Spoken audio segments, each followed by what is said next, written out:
جنات ልበልልህ ምን ወከደኝ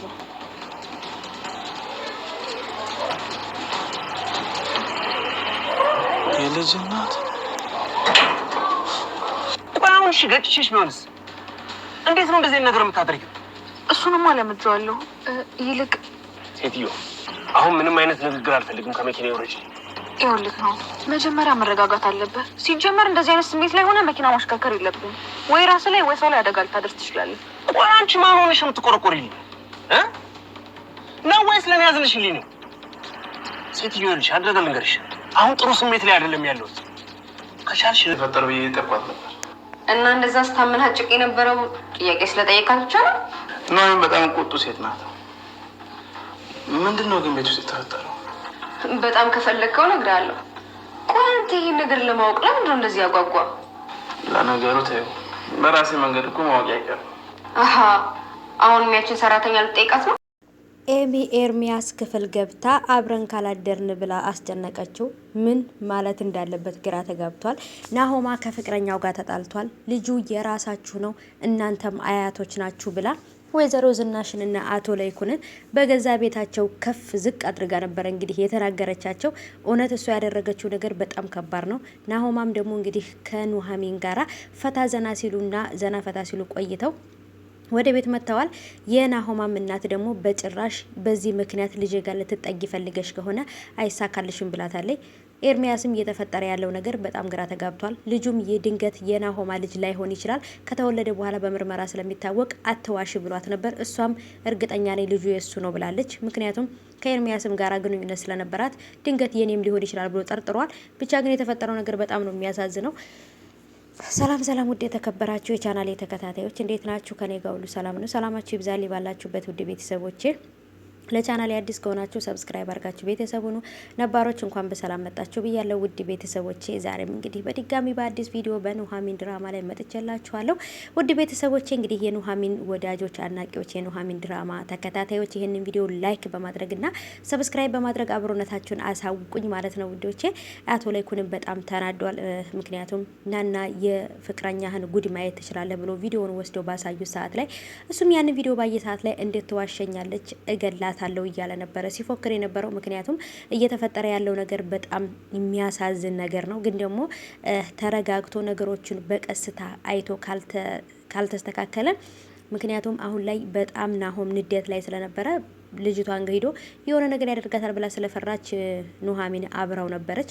በሄደበት ሁሉ እየተከተለችውላ አብራው ነበር የነበረችው። እሱም ደግሞ ኮሚክ ለመሆን ወይንም ደግሞ ስማርት ለመሆን እየሞከረች ነው። ግን ደግሞ አልተሳካልሽም ወይንም ደግሞ አትችይበትም፣ አንቺ እንደ በፊቱ ራስሽን ብትሆኝ ነው የሚሻለሽ ነበር ያላት። እሷም ደግሞ የበፊቱን ሁላ እያወራች ሽንት ቤት ብላ አላስጠቀመኝ ብለክ ምናምን በቃ እየተከታተልከኝ ብላ ለማሳቅ እየሞከረች ነበረ። እሱም ደግሞ ለመሳቅ እየሞከረ ነው። ግን ያለበት ስሜት በጭራሽ አይደለም ሊስቅ ይቅርና ምንም እንኳን የመሳቅን ሀሳብ ሊያስብ አይፈልግም። ምክንያቱም ያለበት ስሜት እጅግ በጣም ከባድ ነው። ኤሚም ከዚህኛው ልጅ ጋር እንግዲህ ሌላ ግንኙነት ውስጥ ገብታለች። እውነት ትንሽ ከባድ ነው። አምራን በነገራችን ላይ አምራን ከበፊትም ጀምሮ ከዚህኛው ከኤርሚያስም ጋር ከናሆመም ጋር እያለች ነበር። ከኤርሚያስ ጋር እያለች ራሱ መኪና የገዛላት አምራን ማለት እንግዲህ የናሆም ፍቅረኛ ናት። ይቺ የናሆም ፍቅረኛ በፊት የኤርሚያስ ፍቅረኛ የኤርሚያስ ጥቅምጥ የሆነች ልጅ ማለት ነው። አሁን ላይ ደግሞ እንግዲህ እዛ ቁጭ ብላ በቀጠራት ቦታ ላይ እየጠበቀችው ነበር ማለት ነው። እሱም እንግዲህ እዚህ ጋር ደውሎ እያናገራት ነበረ። ሁሉ ነገር ተበላሽቷል፣ እንኳንም ደግሞ አንቺ ጋር ሁኜ ፊት ያልታየ እኔም ተዋርጀ ነበር ሲላት፣ ፍቅረኛሽ ወደ አንቺ እየመጣ ነው፣ ሁሉን ነገር ሰምቷል፣ ተረጋጊ ነበር ያላት። እሷ ምን ባለችበት ሰዓት ዘወር ስትል ራሱን ናሆምን ነበር ያየችው። የበፊቱ እሷ የምታውቀው ናሆም ሳይሆን ሌላ ናሆም ሆኖ ነበር ያገኘችው። በጣም ነበር የተበሳጨው። እውነትም የተፈጠረው ነገር ያናድዳል። ሰው እንዴት ከራሱ እንትን ሆኖ ያንተ ፍቅረኛ ነው ሲባል ምን ሊሰማው እንደሚችል እንግዲህ ማሰብ በጣም ቀላል ነው፣ ከባድ ነው። በተለይ ልጅ ላገኝ ነው ብሎ የልጅ አባት ሊሆን ነው ብሎ ከተደሰተ በኋላ የተፈጠረው ነገር እንግዲህ ይሄ ነው። በእርግጥ ልጁ የናሆም ከሆነ ቤተሰቦቹም ተቀብለው ልጁን ያሳድጉታል። እሱም ደግሞ ልጅን ተቀብዬ ራሴ ያሳድገዋለሁ በማለት እንግዲህ የራሱን ውሳኔ እየወሰነ ነው። አምራንም ደግሞ እንግዲህ ምን እንደምታደርግ ነው ግራ የተጋባችው። ማናት ኑሐሚንም ደግሞ ለሱ በደንብ አስረድተዋለች።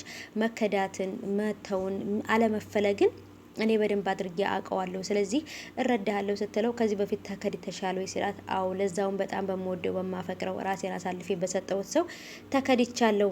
ስለዚህ አሁንም ቢሆን ጠንካራ ለመሆንና ምንም ነገር እንዳልተሰበረ ሰው ለማስመሰል እየሞከርኩ ነው፣ ግን ደግሞ ልቤ ተሰብሯል ብለዋለች። በጭራሽ ደግሞ እንደዚህ አይነት የፍቅርን ህይወት ውስጥ ገብታ የተጎዳች ሴት አትመስለውም ማለት ነው። ምክንያቱም በየሰከንዶች በየደቂቃዎች በቃ መሳቅና መጫወት ስለሆነ ልማዷ ኑሐሚንን በጭራሽ ልቧም የተሰበረም አትመስልም ማለት ነው። እና በዛም እሱ በዛም ምክንያት እንደዚህ አይነት የፍቅር ግንኙነት ውስጥ የገባችም አልመሰለውም ማለት ነው እሱ። እና አሁን ላይ እንግዲህ ሁሉ ነገር ባስረዳችው ሰዓት ላይ የገባው አንድ ነገር አለ። ያም የገባው አንድ ነገር ምንም ቢሆን መከዳትም ሆነ ምንም ነገር ቢፈጠር መታገስ እንዳለበት እና ሁሉን ነገር በራሱ በእንትኑ አድርጎ እንዲያሳልፍ ነው እንትን ያለውና እና ስለዚህ ውዶቼ ከባድ ነው ለሱ የመከዳት ወይም ይሄ ሁሉ ነገር እንደተከዳ ልጁም የሱ እንዳልሆነ ማሰብ በጣም ከባድ ነው። በተለይ ደግሞ ደስታ ላይ በነበረበት ሰዓት ላይ ኤሚ ማለት ነው። ኤሚም እንግዲህ ሰክራ በጣም ብዝብዝ ብላ ወደ ኤርሚያስ ክፍል ገብታለች። ኤርሚያስ ደግሞ እንደምታውቁት ሴት ልጅ ካየ በጭራሽ የሚመለስ አይደለም። ከዚችም ልጅ ጋር ሌላ ግንኙነት ውስጥ ገብቶ አባትየው በቁሙ እንዳይሰቅለው ነው የፈራሁት። በተለይ ደግሞ ከባለታ እንትኑ ጋራ ማለት ነው ከሹፌሯ ክፍል ስትወጣ ድንገት እንኳ ጧት ቢያዩት የሱ የመጨረሻ ነው የምንትኑ ነው እዛ ቤት ማለት ነው። ሳትታይ ቀስ ብላ ከወጣች ነው እንግዲህ ቀላል ሊሆን የሚችለው። አምራንም እንግዲህ ያለችበት ሁኔታ ከባድ ነገር ቢሆንም ግን በደንብ አርጋ ነገሮቹ ልታስብና ልታስተውል ይገባል። ልጁ ከተወለደ በኋላ እንግዲህ የሱ ልጅ እንደሆነ ነው የጠረጠረችው እንጂ እውነተኛ የሱ ልጅ እንደሆነ እርግጠኛ አይደለችም። ምክንያቱም ከሁሉም ከተለያዩ ወንዶች ጋራ ግንኙነት ስላላት የተለያዩ ወንዶች ጋራም የምትሄደው ሀብታም ወንዶችን እየመረጠች ነው ከወንዶች ጋር የምትሆነው። ምክንያቱም ከሀብታሞች ወንዶች ጋር ገንዘብ እየተቀበለች የራሷን ህይወት የምትኖር ናት። እዚህ ጋር ደግሞ ወይዘሮ ዝናሽና አቶ ላይኩን ቤት ደግሞ ፍቅርና ክብር፣ ማንነት በጣም ትክክለኛ በቃ ህይወት የምትፈልግ የተከበረች ቤተሰብ ያላት የተከበረች ሴት ናት። እነዛ ቤት ልትገባ የሚገባው ለልጃቸው የሚመርጡትም ደግሞ እንደዛ አይነት ሴት ናት። ለልጇም ደግሞ ለልጃቸውም ለሴቷም ደግሞ ባል ሊሆን ለልጃችንም ደግሞ ባል መሆን አለበት ብሎ የሚያስቡት የተከበረ ቤተሰብ ያለውና የተከበረ ሰው ገንዘብ ያለው ብሎ የሚያስቡት። ግን ደግሞ አቶ ላይኩን በጣም ከፍቅር በላይ ሌላ ስለ ገንዘብ የማያስብ ሰው ነው። በጣም በፍቅር እንትን ያለ ሰው ነው። በጣም ነው ደስ የሚለው ማለት ነው። እንግዲህ እዚህ ጋር ናሆማ ምንም ማድረግ አይቻልም፣ መታገስ አለበት። በጣም ራሱን ጥሏል ከምላችሁ በላይ በጣም ነው ተስፋ የቆረጠውና ወይዘሮ ዝናሽም ደግሞ ለአንተና ለቤተሰቡ ክብር የምትመጥን ካለች እሷን እንድራህለን ነበር ያለችው። ግን ደግሞ ፍቅር በገንዘብ አይገዛም። እሷን ነበር ያመናት የልጄ እናት ናት ብሎ ነበር ያሰበው። ግን ደግሞ እሷ ያደረገችውን ነገር እንግዲህ እንደምታዩት ነው ማለት ነው። ከባድ ነው ነገሮች በጣም እየተወሳሰፉና ከባድ እየሆኑ መጥተዋል ማለት ነው። ሀባይቦቼ እስኪ እንግዲህ ለቻናል አዲስ ከሆናችሁ ሰብስክራይብ አድርጉ። በቀጣይ ደግሞ እንግዲህ ምን ተፈጠረ የሚለውን አዲስ ነገር ይዤላችሁ እመጣለሁ። ሰብስክራይብ አድርጉ።